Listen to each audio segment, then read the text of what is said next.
बस बहुत हो गई। हम अभी वो बुरा जादुई पेड़ के लगे जाइम और ओकरा से बात करम। सबू चिंकी के बहुत तारीफ करत तारन सन। हम ओकरा के बुरा बनवा के ही रहम। मूनलैंड जंगल में सभी पशु पक्षी बहुत प्यार और दुलार के साथ रहत रहन स। इहवा शेर के जगह एगो हाथी के राज रहे। इस समय सब लोग सभा में आयल रहन स। चिंकी चिड़िया भी एगो पेड़ पे बैठ के सब कुछ देखत रहे। तभी एगो कबूतर वहाँ पे आयल। हेलो हाथी महाराज, हमार नाम सोनू कबूतर है। हम पड़ोस वाला जंगल से आइल बानी, जेकरा 2 गो शेर वाला जंगल कहल जाला। ओ अच्छा, बतावा सोनू कबूतर, कौन वजह से अइला हा? कौनो जरूरी काम बा? हमनी के जंगल के तालाब पर एगो श्राप लाग गइल बा। तू खाली बारिश के मौसम में ही थोड़ा सा भरेला बस, ना तो हमेशा सूखा ही पड़ल रहेला, जेकरा वजह से जंगल के जानवर पियासे रहेले, बीमार रहेले और कुछ तो मर भी जाले। ई तो बहुत बुरी समस्या बा। एकर निवारण का बा तू केहू से ना पूछला? हमनी के जंगल में ही रहे वाला ज्योतिषी बंदर बतौले हाँ कि हमनी के जंगल के शराब सिर्फ एक ही पक्षी दूर कर सकेला, और वो एगो नीला रंग के चिड़िया हिया जेकर चोच लाल हुए। अगर बारिश के मौसम अइला पर वो हमरा तालाब में आके नहा ली ही तो हमनी के तालाब पर लागल शराब हट जाई, और फिर हमनी के तालाब कबहू ना सूखी। हमनी के ओकरा ढूंढे के बहुत कोशिश कईनी महाराज, लेकिन हमनी के वो चिड़िया कहीं ना मिलल। यही से अब हमनी के जंगल के दोनों शेर राजा ये सोचा तारे कि अब वो आपके जंगल पर हमला बोली है, और अगर आप जंग में हार जाए तो आपके ही जंगल पर हमनी के जंगल के दोनों शेरन राजा के राज हुई। फिर हमनी के जंगल के सब जानवरन इन्हें आके रही है जा। हम आपके ये कहे आईनी है कि या तो आप हार मान ली चाहे फिर जंग की तैयारी करी। ई सुन के सब परेशान हो गईलन स। तभी ऊपर बैठल चिंकी चिड़िया नीचे आयल और कहलस, आपके हमनी के जंगल पे हमला बोले की कोनो जरूरत नहीं खे। हमरा के गौर से देखी, कहीं हम उहे तना हई जेकरा के आप ढूंढतानी। ओकरा के देख के सोनू कबूतर हैरान रह गइल और फिर कहलस, हाँ तहार रंग तो नीला है और तार चोंच भी लाल बा।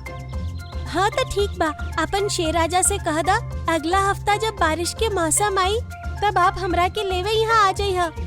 हम आपके साथ चलम और तालाब में नहा के ऊपर लागल श्राप हटा देम, पर शर्त ई बा कि अब आप लोग हमनी के जंगल पे हमला ना करबा जा। हाँ ठीक बा, अगर तू ऐसा करबू तो हमनी के हमला करे के जरूरत ही ना पड़ी। अब हम चला तानी। ई कह के सोनू कबूतर चल गइल। सब जानवर और पक्षी खुश हो गइलन स और चिंकी चिड़िया के सब तारीफ कइलन स। ई देख के ओकरा से जले वाली बुलबुल आग बबूला होके वहाँ से चल गइल। बस बहुत हो गइल। हम अभी वो बुरा जादुई पेड़ के लगे जाइम और ओकरा से बात करम। सबू चिंकी के बहुत तारीफ करत तारन स न। हम ओकरा के बुरा बनवा के ही रहम। बुलबुल बुरा पेड़ के लगे पहुँचल और वो ओकरा के सब कुछ बता देलस। तू चाहताड़ू कि चिंकी चिड़िया बुरी बन जाए और इस सब जंगल वासी ओकरा ना पसंद करे लागे, तब हमरा पास एगो आइडिया बा। बतावा का आइडिया बा? का बतावे के मुहूर्त निकलवाई बा? तू हमरा डाली से एगो सेब ले जा और कुछ भी करके वो चिंकी चिड़िया के खिया दा।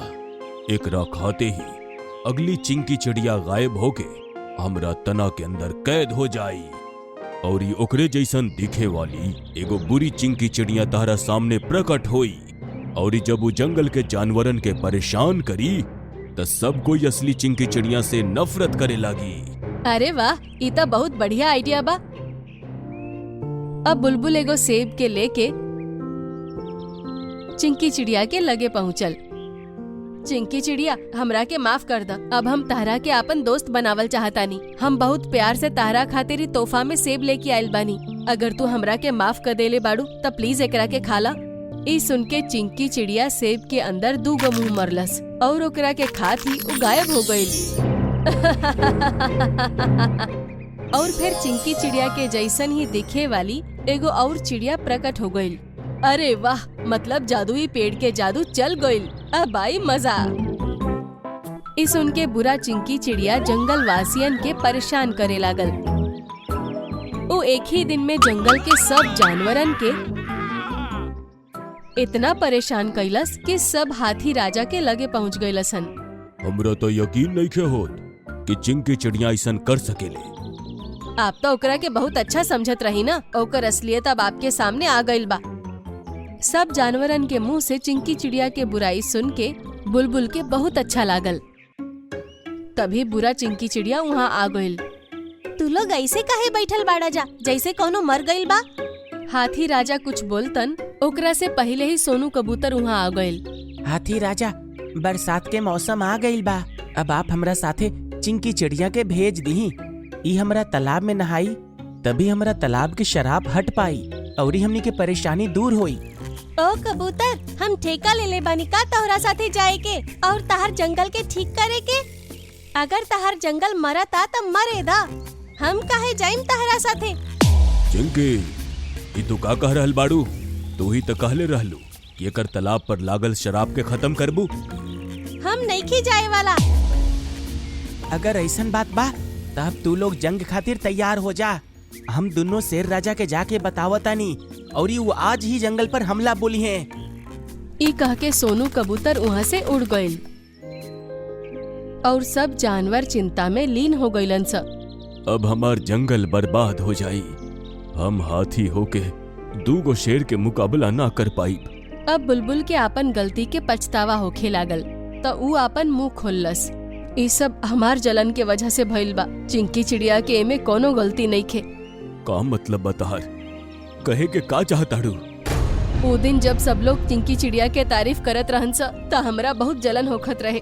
यही खातिर हम वो दिन जादुई बुरा पेड़ के सेब चिंकी चिड़िया के खिया देनी।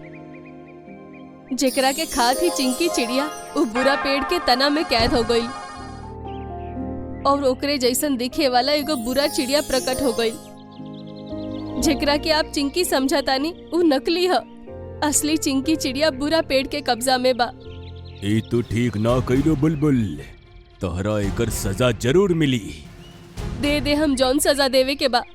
लेकिन पहले ई बतावा कि वो बुरा पेड़ कहाँ है। पहले चिंकी चिड़िया के हमरा उसे आजाद करावे के हुई।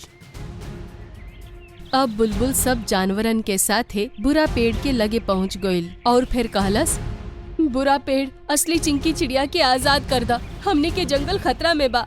तू हमरा पास पूरा बारात लेके आईबू तो हम का ओकरा छोड़ दे? अब जा, ना छोड़बो के हम।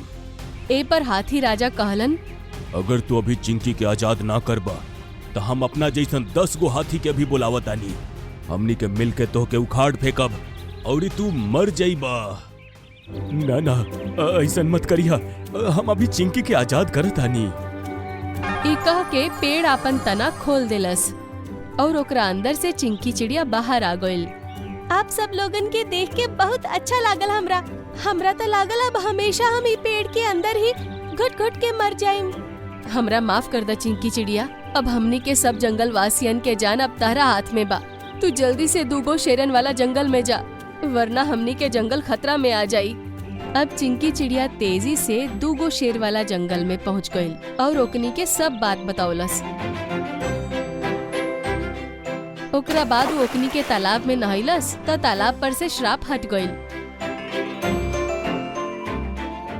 और वो कोनो जादू के तरह पूरा तरह से पानी से लबालब भर गईल। तार बहुत बहुत शुक्रिया चिंकी चिड़िया। तारा वजह से आज हमार जंगल श्राप मुक्त हो गई। अब हम चले तानी। चिंकी चिड़िया अपन जंगल वापस आ गईल। सब जानवर चिंकी चिड़िया के धन्यवाद कैलन स और बुलबुल ओकर पक्का दोस्त बनके हमेशा ओकरा साथे रहे लागल।